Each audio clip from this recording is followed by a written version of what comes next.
Audio-visual assignment by Marxli mettauer. The first concept we're going to be talking about is classical conditioning.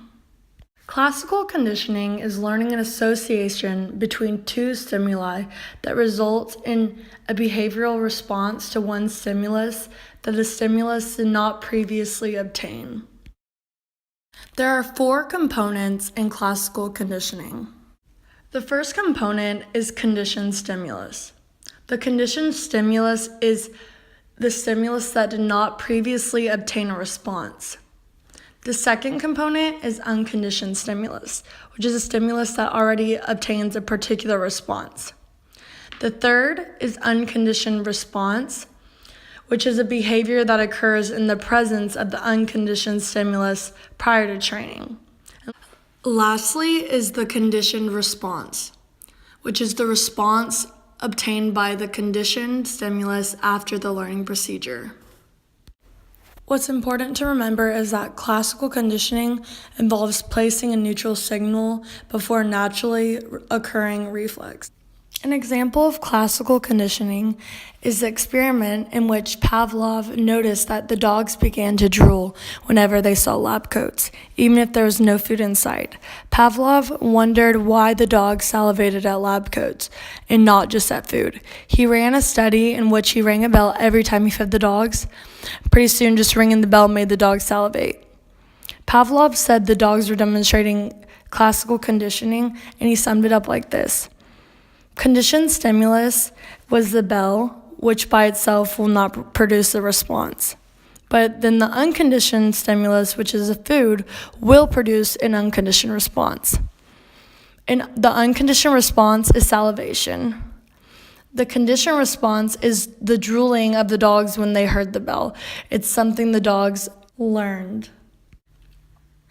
The second concept we're going to be talking about is operant conditioning. The four components associated with operant conditioning are goal-oriented learning, reinforcement and punishment, shaping, and schedules of reinforcement. First, we're going to begin by talking about reinforcement and punishment. There are a couple different types of reinforcement. The first example is a person who goes out into winter and gets cold. So they put on a jacket and no longer feel cold. So next time when they know it's cold outside, they bring a coat. This is an example of negative reinforcement. An example of positive reinforcement is when a child screams and his parents pay a lot of attention to him, and this results in this child screaming more often. Lastly, we have punishment. An example of punishment is when a child hits his sibling and his parents make him sit in a corner. This results in the siblings hitting less in the future. Shaping is another concept of operant conditioning, which was introduced by B.F. Skinner in operant conditioning experiments. Skinner used this approach instead of rewarding only the target or desired behavior. The process of the shaping involves the reinforcement as successive approximations of the target behavior. An example of shaping is when conditioning a hamster to run on a wheel for food. Actions like first getting on the wheel and running a little bit are rewarded, and then only running full revolutions become rewarded. Lastly, we have schedules of reinforcement. There are four types. The first is fixed ratio, which is reinforcement where a response is reinforced only after a specified number of responses. This type of schedule is that it produces a high, steady rate of responding with only a brief pause after the delivery of the reinforcer. An example of this is taking a multi-item test. As soon as you finish those items, you can leave.